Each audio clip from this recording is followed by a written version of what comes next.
Muy buenos días a todas y a todos. Iniciamos quienes quieren los precios.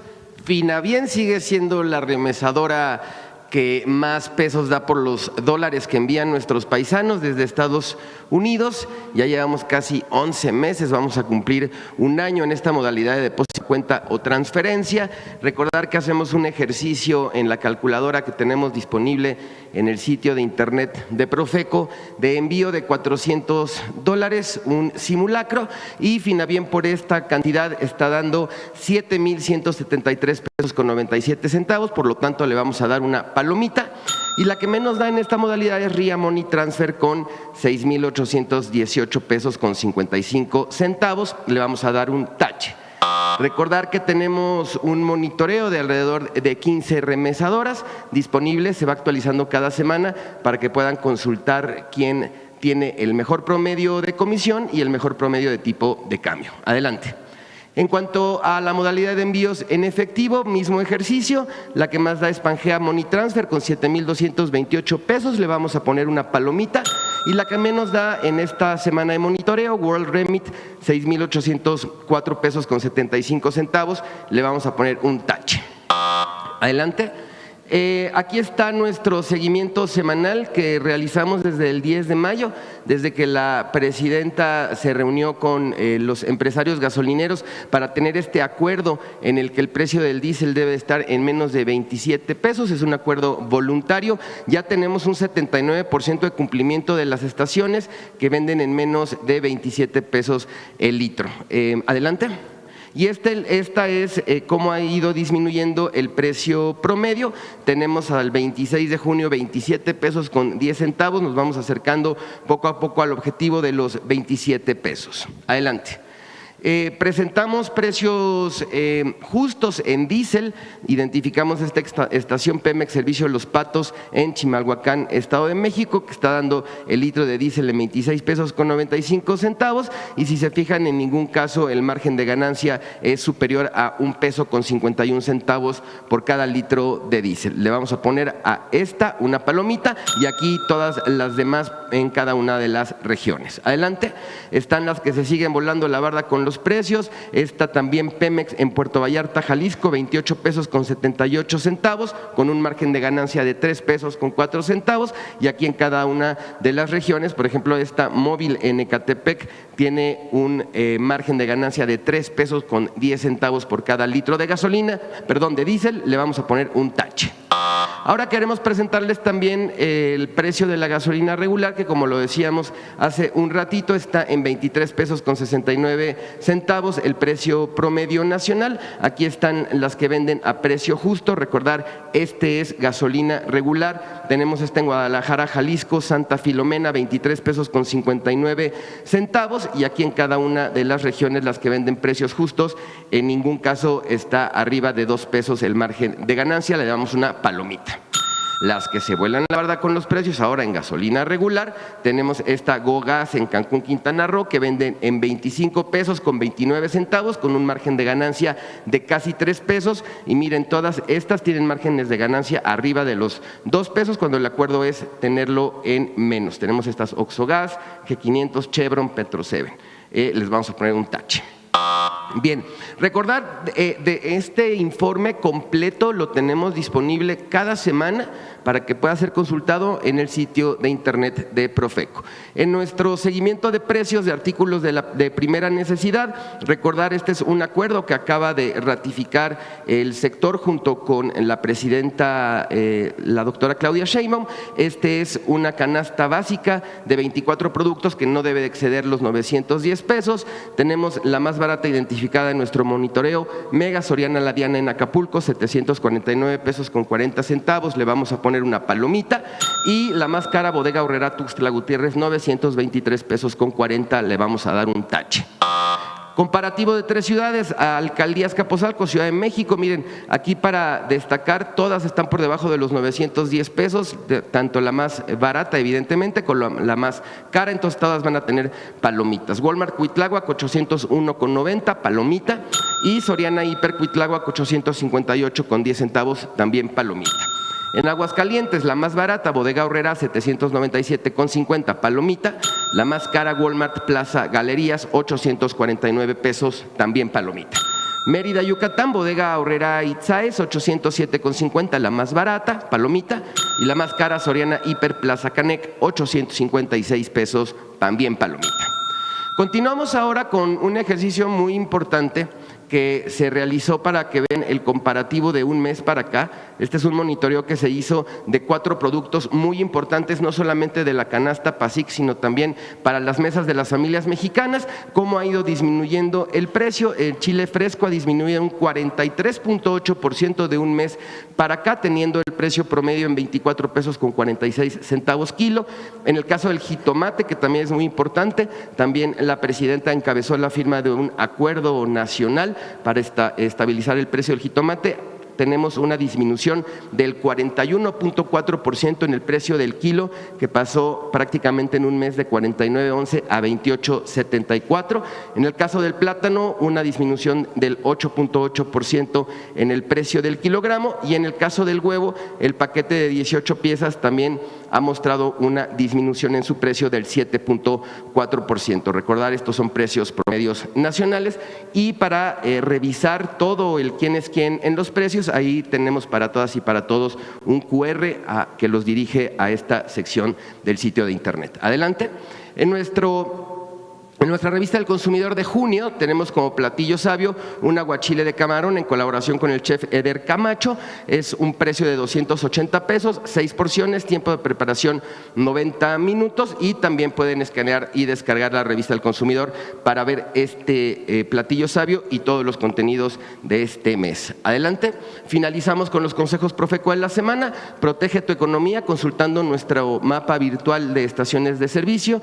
Identifica las gasolineras que ofrecen el litro de gasolina regular en 24 pesos o menos y el de diésel en máximo 27. 2, varios productos de la canasta PASIC bajaron de precio: chile fresco, jitomate, plátano y huevo.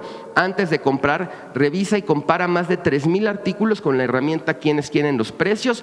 3, prepara un aguachile de camarón con la receta del platillo sabio del chef Eder Camacho. Encuentra en la revista del consumidor de junio. Nuestras redes sociales, el sitio de internet y el teléfono del consumidor. Muchas gracias, presidenta. Que tengan todo buen día. Saludamos con mucho gusto a los del Consejo Nacional de Pueblos Indígenas y a todos los que nos acompañan el día de hoy. El día de hoy vamos a firmar en esta mañanera del pueblo la convocatoria para iniciar con la consulta a la Ley General de Derechos de los Pueblos Indígenas y Afromexicanos. Vamos a explicar un poco en qué consiste este proceso de consulta. Si me permiten.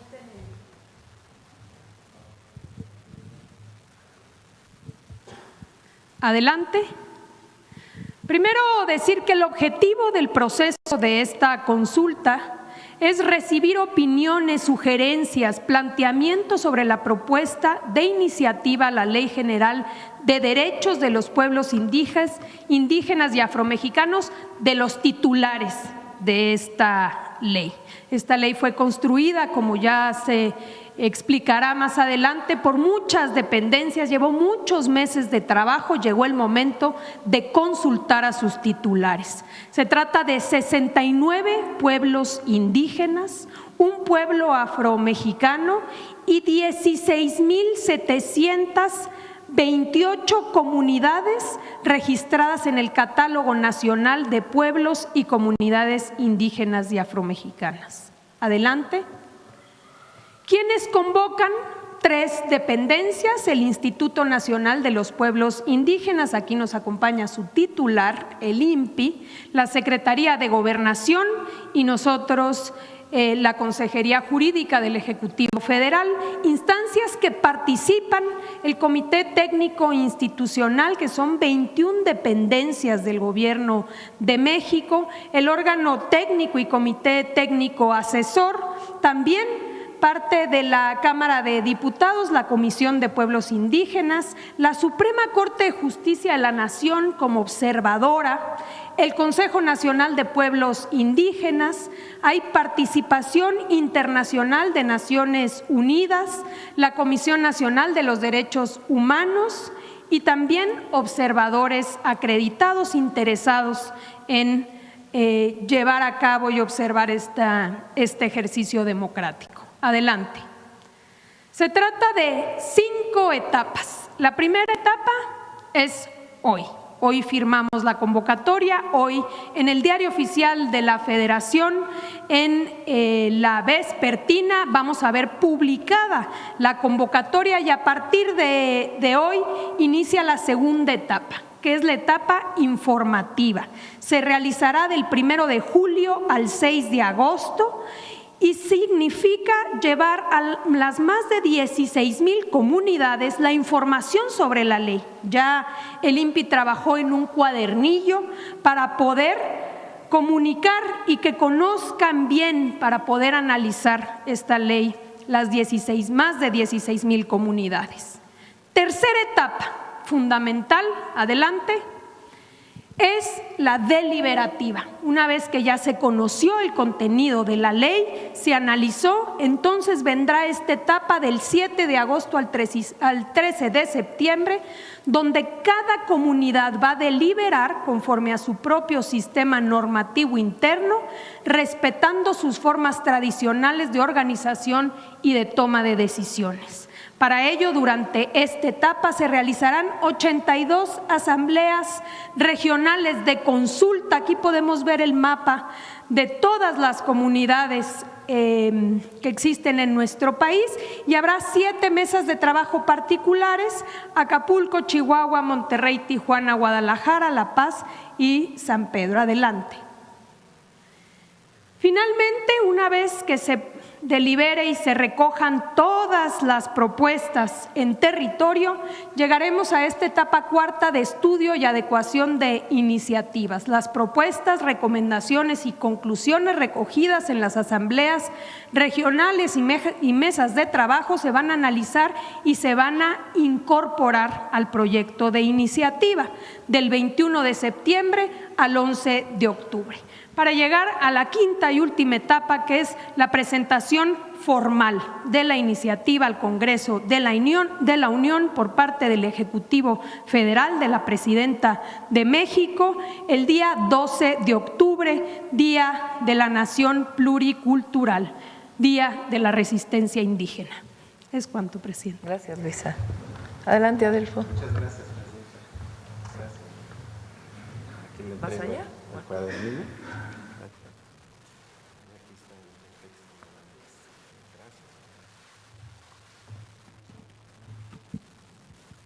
Ahora vienen para acá. Maguepe Mguktehkech. Muy buenos días, hermanas y hermanos. Con su permiso, Presidenta, con el permiso de la representación del Consejo Nacional de Pueblos Indígenas, vamos a hacer un breve resumen del contenido y el proceso colectivo de elaboración de esta propuesta de iniciativa de ley. Y en la siguiente lámina podemos apreciar, como es del conocimiento público, que esta ley encuentra su fundamento, su origen, en el nuevo artículo 2 de la Constitución mexicana, que fue publicada el día 30 de septiembre del año 2024, en el marco, pues, del proceso de transformación nacional que vive nuestro país.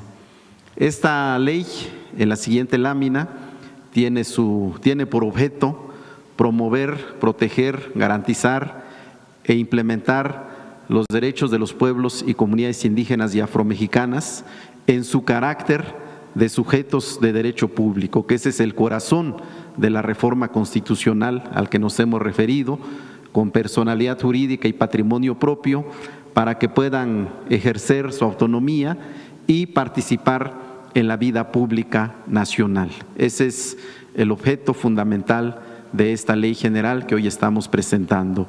Y como ya lo ha expuesto Luisa, los sujetos de la ley, pues aquí está, es la lámina que presentó nuestra presidenta el viernes pasado. Estamos hablando de 70 pueblos, 69 pueblos indígenas y el pueblo afromexicano, 16,728 comunidades, 68 lenguas indígenas que están catalogadas, 25.8 millones de población indígena y afromexicana, que constituye el 20.5 de la población nacional. Aquí está el mapa, pues, el rostro de la diversidad étnica, cultural y lingüística de nuestro país.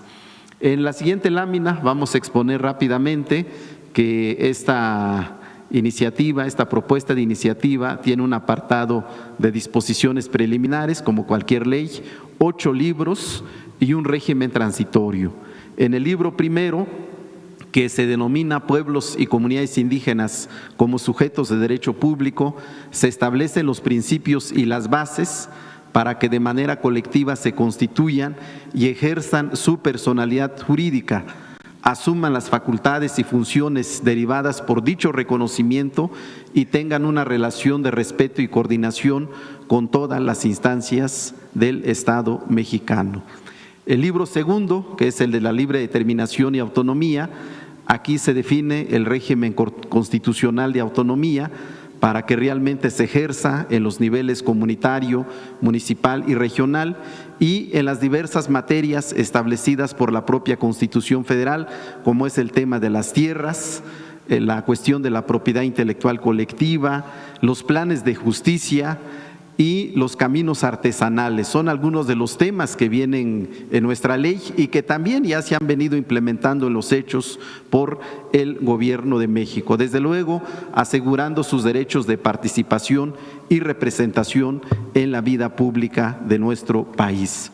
El libro tercero es el libro dedicado a los pueblos y comunidades afromexicanas de manera específica, en donde se desarrollan los principios y normas para que ejerzan su carácter de sujetos de derecho público, ejerzan su autonomía bajo un enfoque de inclusión, evitando cualquier tipo de discriminación y racismo. El libro cuarto, que está dedicado a los derechos de las mujeres, niñez, adolescencia y juventud indígena y afromexicana. En ella se plantea garantizar sus derechos mediante un conjunto de acciones afirmativas y reparatorias que fortalezcan su participación política, la propiedad y posesión de la tierra, que es muy importante, y una vida libre de violencias, a fin de alcanzar la igualdad sustantiva. Este es el apartado de la reforma constitucional. En el libro quinto, que lo podemos apreciar en esta lámina, se refiere a personas migrantes, adultas mayores y con discapacidad indígenas y afromexicanas. Bueno, también aquí se consolidan sus derechos individuales para garantizar su inclusión y su desarrollo integral con justicia y dignidad. Aquí le hemos dado una especial atención a los jornaleros agrícolas que se encuentran fundamentalmente en el norte de nuestro país, a nuestras hermanas que trabajan en las ciudades como trabajadoras del hogar y también a los trabajadores de la construcción, los albañiles que hacen carreteras, hacen edificios en las grandes ciudades de nuestro país. El libro sexto, que es el de la consulta y el consentimiento libre, previo, informado, en ella se establecen las bases, metodologías y procedimientos para hacer efectivo el derecho a la consulta con la finalidad de obtener el consentimiento o en su caso llegar a un acuerdo justo sobre las medidas administrativas y legislativas que puedan afectarles. La idea es que ahora sí tengamos ya un marco legal para pues garantizar el derecho a la consulta a nuestros pueblos y a nuestras comunidades.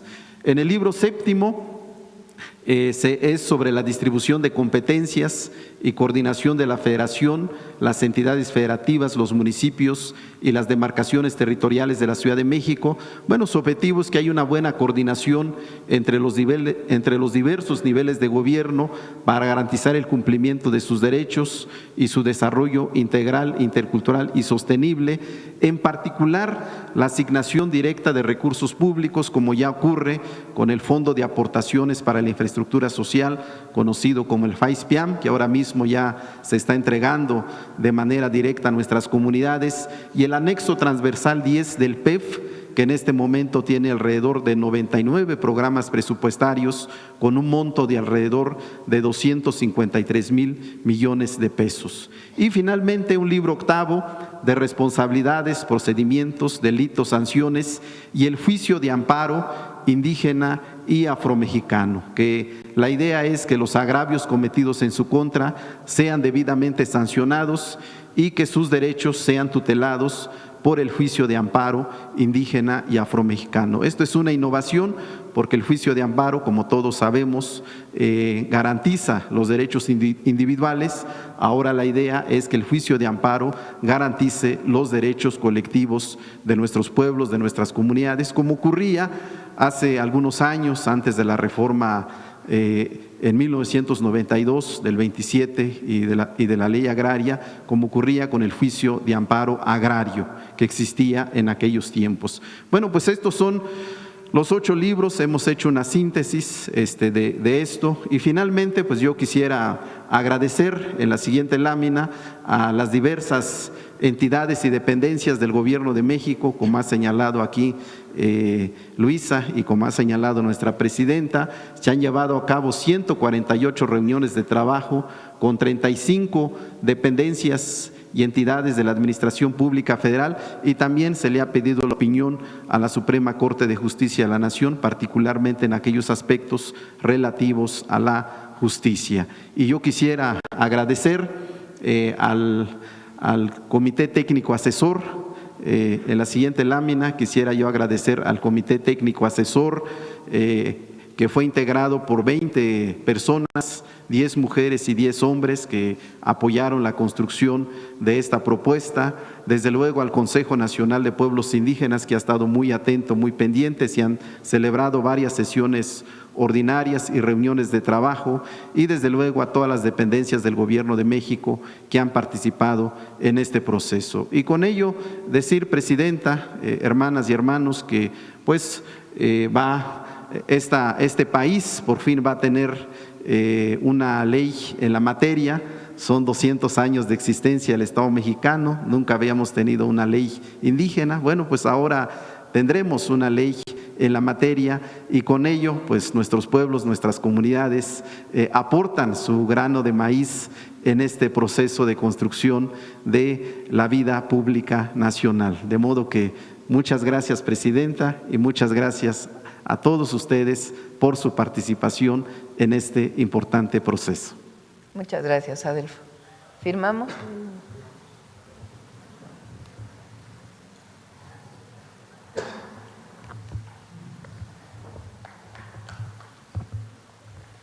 Véanse, acompáñenos.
Y lo señalamos, Presidenta, si no somos blancos, se nos dice resentidos.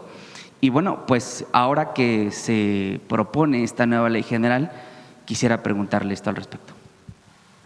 Bueno, primero, solo hasta la Cuarta Transformación y las modificaciones constitucionales que hemos hecho, hay un reconocimiento pleno de los pueblos indígenas y afromexicanos. Si lo pensamos en la Constitución de 1824, pues en realidad esencialmente es cómo se constituyen los poderes y una república federada. En 1857, aun y cuando Benito Juárez, indígena zapoteco, había o reconocía la discriminación, y por eso para él lo más importante era que todas y todos fuéramos iguales ante la ley, y por eso la reforma, la Constitución del 57 y las leyes de reforma. En esa Constitución no hay un reconocimiento como tal de los pueblos indígenas y sus derechos. En la Constitución de 1917 se reconoce la propiedad comunal y ejidal, pero no hay un reconocimiento como pueblos indígenas. Es hasta 2024 que cambia la Constitución y por primera vez en toda la historia del México independiente hay un reconocimiento de los derechos plenos de los pueblos indígenas y afromexicanos. Por primera vez. Se traduce además en que haya un presupuesto por primera vez en la historia dedicado directamente a los pueblos, a todas las comunidades indígenas y afromexicanas de nuestro país. El llamado FAISPIEM, que es el Fondo de Infraestructura, ¿cómo es? FAIS, Fondo de Aportaciones para Infraestructura Social, que lleva el apellido PIAM, que es para los pueblos indígenas y afromexicanos. Por primera vez hay un presupuesto que se da directo a las comunidades, y las comunidades, a partir de su máximo órgano de decisión, que es la Asamblea, nombran a una comisión, recibe el recurso y en general a una mujer tesorera, dependiendo de cuál sea la decisión de la Asamblea, pero en la mayoría de los casos es una mujer tesorera que es quien administra los recursos. Ahora, al aprobarse esta ley, esto ya queda como ley, ya no es nada más una decisión de la presidenta de enviarlo al presupuesto de egresos de la Federación, sino ya queda aprobado como ley. Y ahora viene pues la reglamentación de ese segundo constitucional. ¿Qué quiere decir? Que los pueblos indígenas y afromexicanos tienen todos los derechos como comunidad y como individuos. Hasta ahora pues viene esta ley que es muy completa, tiene muchos capítulos, y el objetivo es ponerla a discusión de las propias comunidades y pueblos para que allí se defina si es correcto lo que viene allí o tiene que haber alguna modificación para poderse presentar ya al Congreso de la Unión. Eso es lo primero. Por primera vez en la historia del México independiente hay un reconocimiento pleno de los derechos de los pueblos. Ese es el primer punto. Ahí mismo viene el tema de la discriminación, porque se garantizan todos los derechos, colectivos e individuales.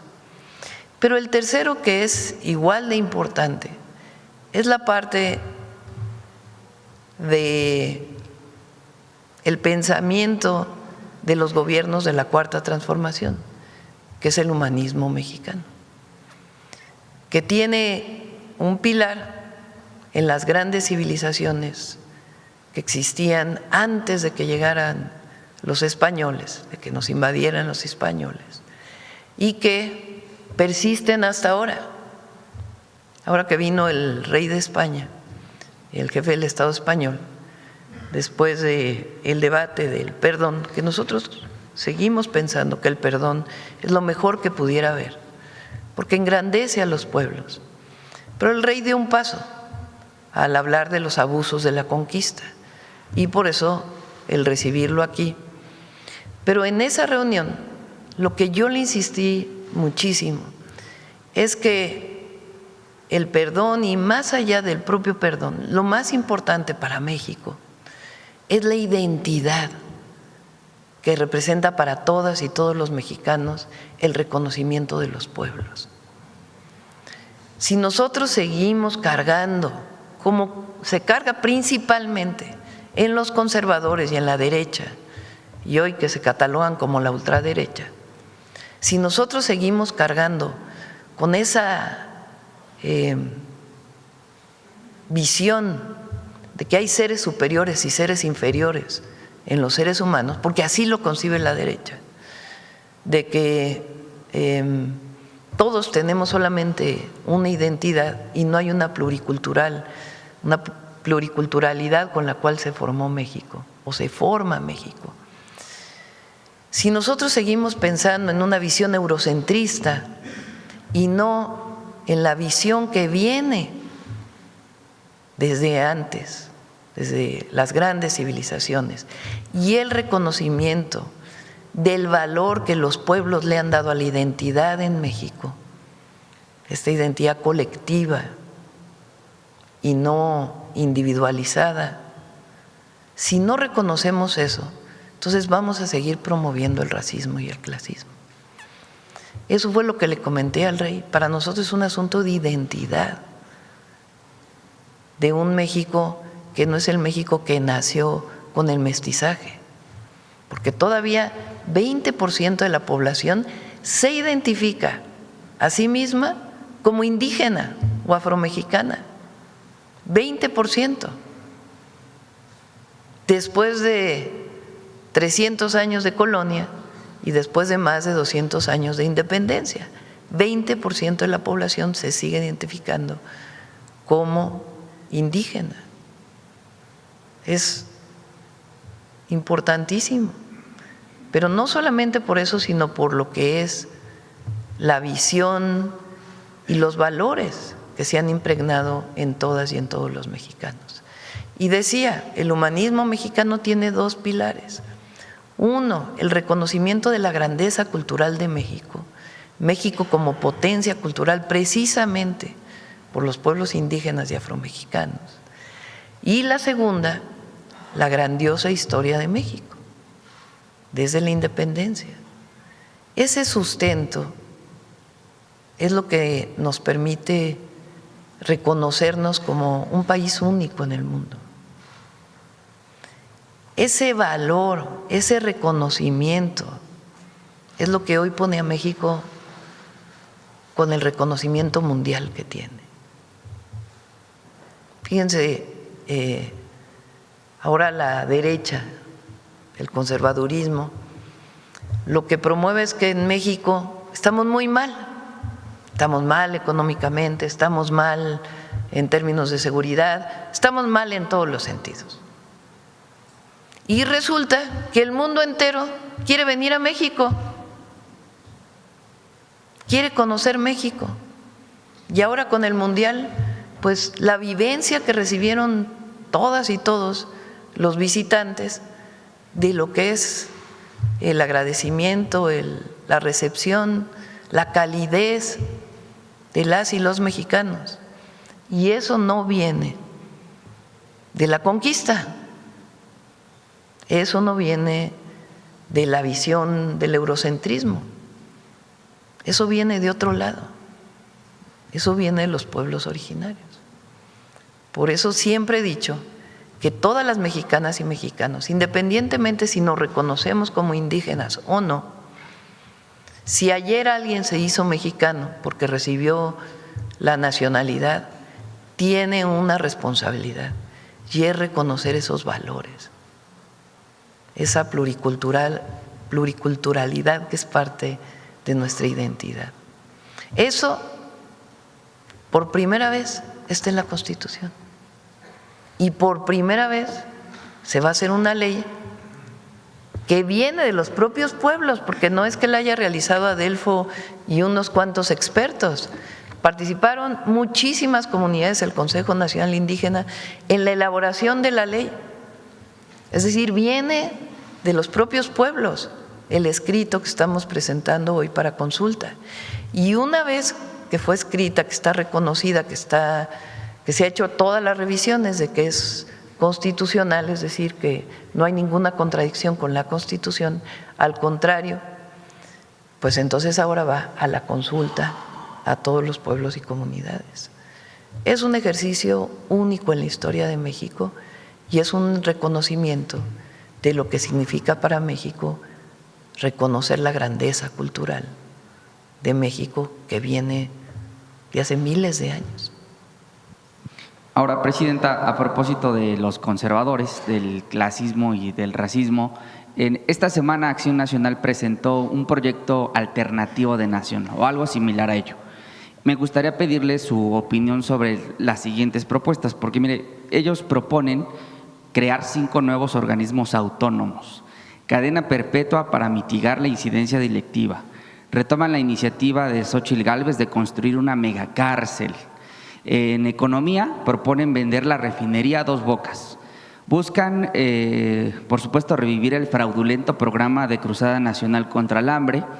En democracia, proponen echar atrás la elección de jueces y ministros. Y en Procuración de Justicia van por fiscalías pues como la que manejaba César Jáuregui, ¿no?, allá en Chihuahua. Entre otras cosas, proponen eliminar el IMSS Bienestar y pasar a lo que ellos han llamado el Seguro Popular 2.0 y, por supuesto, de pueblos indígenas no hay ninguna mención. ¿Cuál es su opinión sobre esta visión de país, Presidenta? Pues qué bueno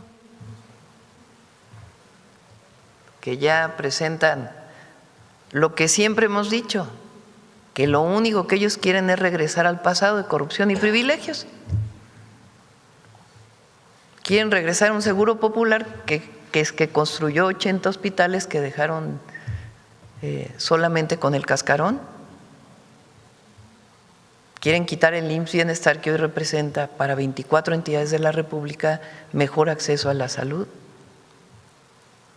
Es decir, quieren regresar al modelo neoliberal, que ya México ya vivió eso. O sea, ni siquiera son innovadores. Su propuesta es regresar al pasado.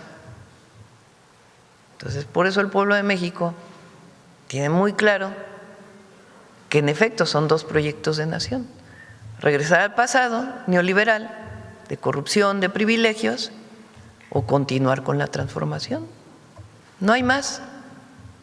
El otro día, creo que Silva Herzog Márquez dice, no, es que en América Latina ya estamos viendo que el centro ya no tiene mucha perspectiva. Ahora la perspectiva es la ultraderecha, como así fuera Máscara. Pues es eso, el autoritarismo, la no inclusión.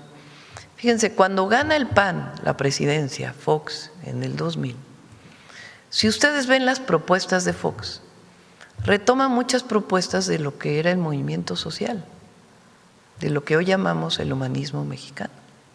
Muchas propuestas, que se va a hacer justicia para 1968, que se van a esclarecer los hechos, que nunca propone lo que realmente hizo, sino retoma mucho de lo que venía del movimiento social.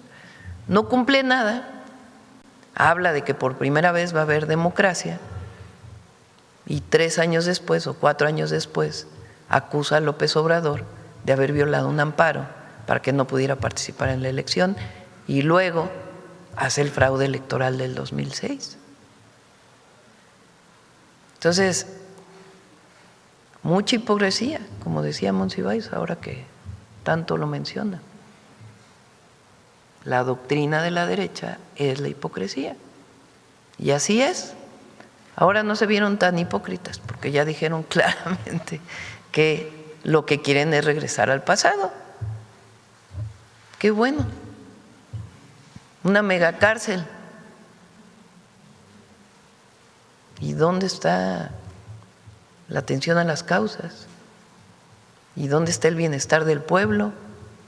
¿Y dónde está la democracia? ¿Y dónde están las libertades? Vean 800,000 personas en el Ángel de la Independencia, 100,000 personas o no sé cuántas en Guadalajara. Bueno, si eso no es libertad. Libremente la gente celebrando. Ese es el país que estamos construyendo junto con el pueblo. Vender la refinería, presidenta. ¿Perdón? Vender la refinería de Dos Bocas. Bueno, imagínense. Platicaba el otro día, lo dijo varias veces el presidente López Obrador. Cuando privatiza Salinas de Gortari y las empresas públicas, previo a la privatización, había una sola familia en la lista de Forbes de los megarricos del mundo. Se venden todas las empresas públicas, se venden entre comillas porque realmente se da un precio bajísimo. Termina su sexenio y todos los que compraron las empresas públicas, ahora son los megarricos. Pues claro, si se apropiaron de los recursos del pueblo y de la nación. Entonces, vender la refinería a Dos Bocas, cuando es la que hoy nos da la posibilidad de importar poca gasolina y diésel y tener suficiente abastecimiento para las necesidades de México. Por último, presidenta, durante la semana pasada, Subjetivo dio seguimiento al proceso de inscripción de los candidatos, de los aspirantes que pretenden ser coordinadores de los comités de la transformación. Citlali Hernández informó que se realizaron 227 registros en la Comisión Nacional de Elecciones y no se reportó ningún incidente o inconformidad. Esto es relevante, presidenta, porque el mecanismo de Morena, que fue ultramente criticado en 2024, ahora está siendo replicado pues por Acción Nacional. Ellos ahora le llaman coordinadores de los comités en defensa de la familia, patria y libertad. O sea, básicamente lo que decía, que de innovadores pues no hay mucho porque se están fusilando. Perdón, sí. Un teléfono. Sí, concluyo, presidenta, perdone. Decía que Acción Nacional se está, insisto, fusilando el nombre, le ponen coordinadores de los comités en defensa de la familia, patria y libertad. Pues preguntarle, presidenta, su opinión sobre este proceso interno que están llevando los partidos políticos, ahora tanto el PRI como el PAN replicando lo hecho por Morena y el informe que da Citlali Hernández sobre que se registraron más de 200 candidatos sin ningún incidente. Bueno, cada partido decide cómo organizarse. Lo que quiero llamar la atención es las 3 consignas que ellos han asumido: familia, patria y libertad. Familia es una visión de familia, para empezar. Pero si alguien ha defendido la familia como una institución social fundamental, pues es el humanismo mexicano. Hemos defendido que gracias a ese núcleo familiar no tenemos, y los valores, porque no solo es el núcleo familiar, sino los valores, no tenemos los problemas de drogadicción que hay en Estados Unidos. O sea, no sé de qué familia habla. Patria. ¿Cómo pueden tener el concepto de patria si cada tercer día van a Estados Unidos a hablar mal de México? ¿Cómo se pueden decir patriotas si son los que están llamando a que Estados Unidos venga a invadirnos para poder resolver el problema del narcotráfico? ¿Cómo se pueden decir patriotas cuando invitan a una agencia de los Estados Unidos en contra de la ley a hacer operativos en tierra? ¿Cómo se pueden llamar patriotas si su momento más importante es cuando van a una televisora en Estados Unidos a hablar mal de México? O sea, de mucho patriotismo, pues la verdad, ¿no? Al revés, son los más entreguistas de los entreguistas, históricamente, desde su formación. No olvidemos que el PAN se formó en contra de la expropiación petrolera de Lázaro Cárdenas. Por eso digo, cuando por primera vez gana el PAN, no gana con las consignas de la derecha, te engaña. Porque la segunda vez que supuestamente ganó el PAN, no es cierto que ganó, hubo fraude electoral. Entonces, patria, pues no sé cuál sea su patria, porque ellos de patriotas no tienen nada. Y lo han demostrado a lo largo de la historia. Lo que ellos quieren es el injerencismo. Y es el PRIAN en realidad, porque ya, aunque vayan a salir ahora, dicen separados en la siguiente elección, son lo mismo. Y libertad, cuando sus gobiernos fueron represores, cuando no había libertad de expresión, cuando no había libertad de reunión. Es la libertad del mercado. Es decir, el concepto de libertad ellos lo ven en el mercado. Nada más que ese concepto de libertad solamente es para los que tienen suficientes recursos para el consumo o para el consumismo. La libertad de vivir en un pueblo y tener todos los derechos, una comunidad indígena, esa no es libertad para ellos. Entonces, son tres conceptos que no tienen asidero en México, con la derecha. Eso es. Gracias. En otro tema, Presidenta, sobre la denuncia interpuesta por la pareja del académico Víctor Rodríguez, conocer su postura sobre el caso y también saber si ya tuvo comunicación directa con la víctima.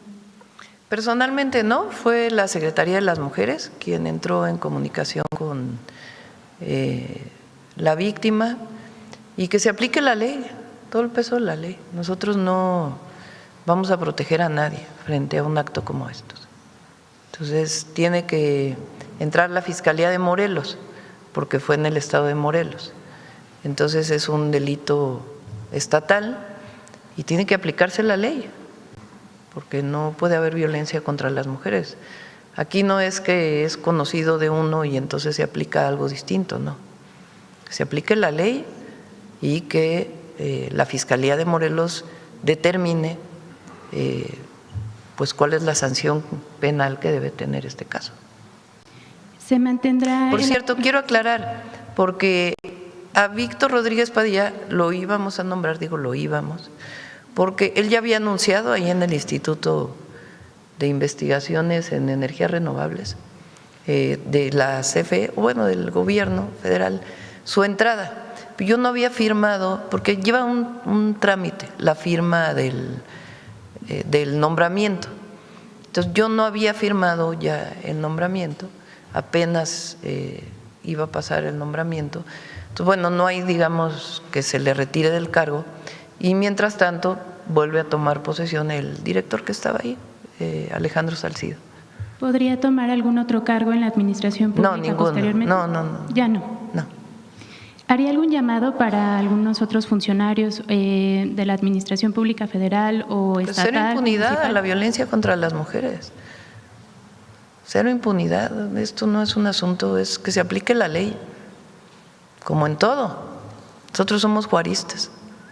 La ley es igual para todos, no para unos de una manera y para otros de otra. Presidenta, ahora que hablaba de cómo la privatización pues generó a las familias más ricas de México, también hay que recordar lo que decía hace, creo que la semana pasada, cuando señalaba la privatización del sistema sanitario. Y esto viene a colación porque una de las formas en cómo se privatizó fue la subrogación de los servicios. Hace un par de semanas la Suprema Corte de Justicia de la Nación analizó nuevamente el caso de la guardería ABC, esta tragedia, este crimen que ocurrió el 5 de junio de 2009, donde 49 bebés perdieron la vida, 104 más resultaron gravemente lesionados, pues con secuelas para toda su vida. y un número indeterminado de personas adultas pues que intentaron rescatar a estos niños, a estos bebés de esa guardería, resultaron también heridos y quemados. En este contexto es importante también revisar la oportunidad que tiene México para que este caso no quede impune. Y que no quede impune significa revisar las responsabilidades al más alto nivel. En su momento, en 2022, el entonces presidente de la Suprema Corte de Justicia de la Nación, el ministro ahora en retiro, Arturo Saldívar, denunció una operación de Estado que encabezó directamente Felipe Calderón Hinojosa para encubrir a Marcia Matilde Gómez del Campo, quien es prima de Margarita Zavala Gómez del Campo, su esposa.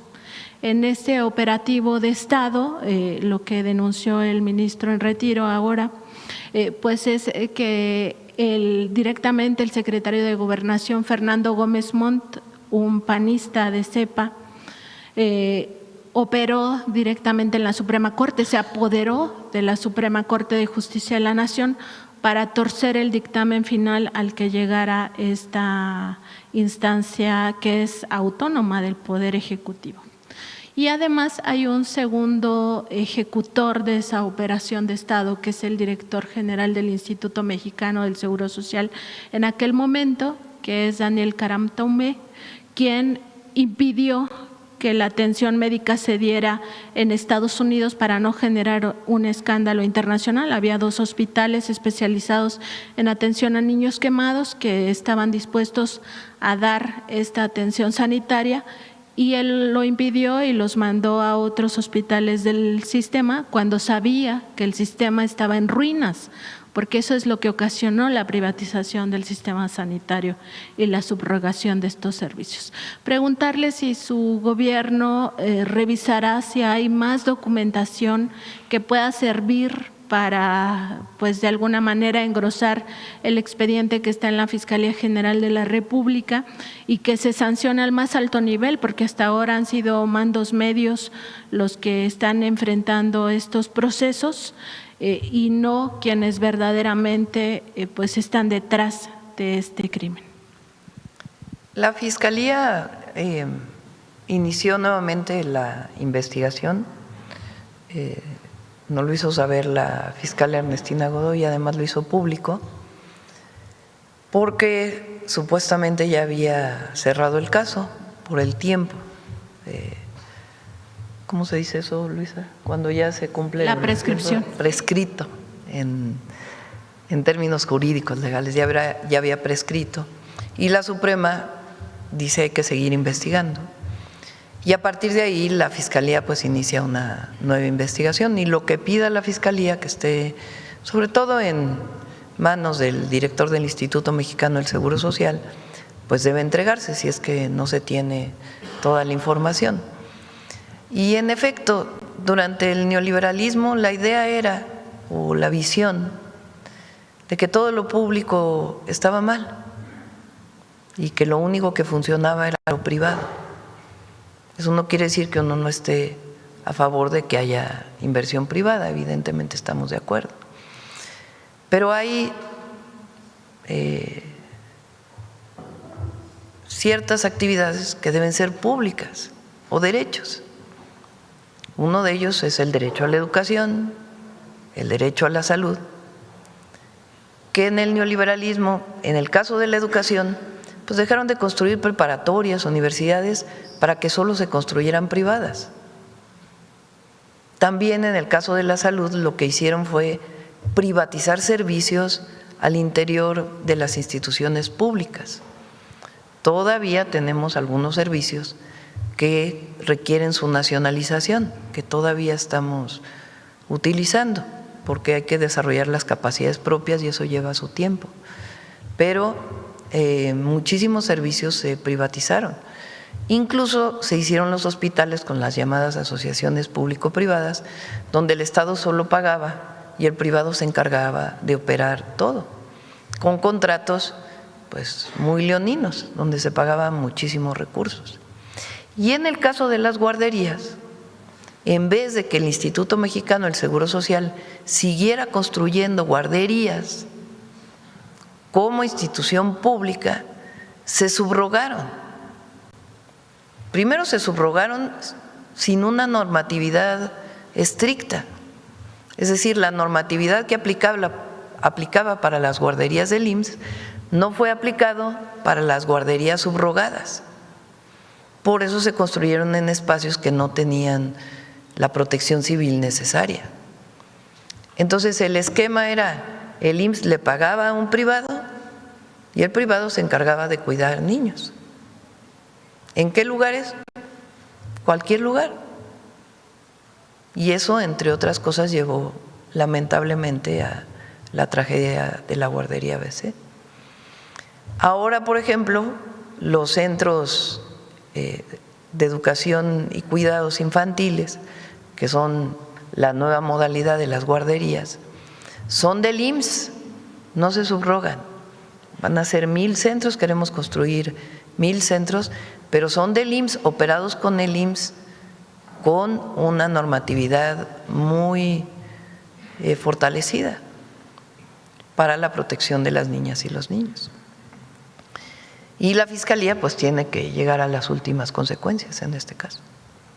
Y sobre la privatización, sobre todo del sistema sanitario, pues recordar que mucho se quedó en manos o de políticos sí, del además. PRIAN o de sus familiares, ¿no? En este caso, la familiar de Margarita Zavala, pues era socia de esta guardería ABC. Sí, se privatizó y se creaban empresas asociadas a los gobernadores o a funcionarios federales vinculados o para recibir el recurso y que ellos fueran quienes dieran el servicio con una enorme corrupción y nepotismo. Sobre la planta de producción de moscas estériles que inauguró el sábado, preguntar si el gobierno de Estados Unidos estará facultado para tomar decisiones sobre esta planta, toda vez que aportó recursos económicos, y también saber qué le comentó la secretaria Rawlings sobre pues esta etapa para el combate al gusano Es una planta que barrenal. se opera conjuntamente, aunque es con personal mexicano. Y Senacica, que es la institución de la Secretaría de Agricultura y Desarrollo Rural, que es quien está a cargo de esta planta, es quien contrata a las personas, pero digamos se opera en términos del conocimiento técnico de manera conjunta. El gobierno de Estados Unidos aportó $86 millones. A ver si me recuerdas, porque… ¿Sí lo tiene?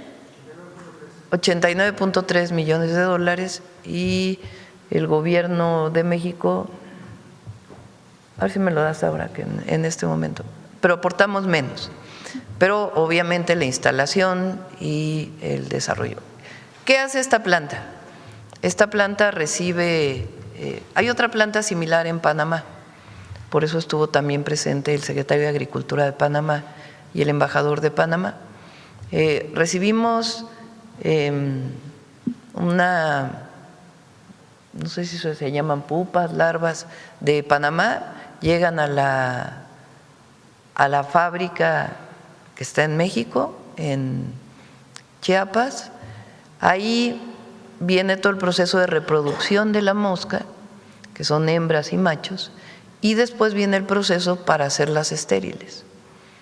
Entonces, en el momento en que viene este proceso, es un proceso que dura semanas, desde que la mosca entra hasta que puede salir.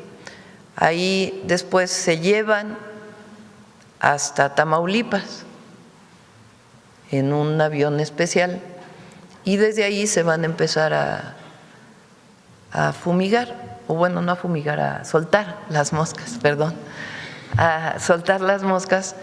Y como son estériles, pues entonces provocan que ya no pueda haber mayor reproducción.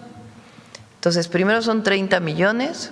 Fíjense, es una tecnología que se desarrolló en los 1930.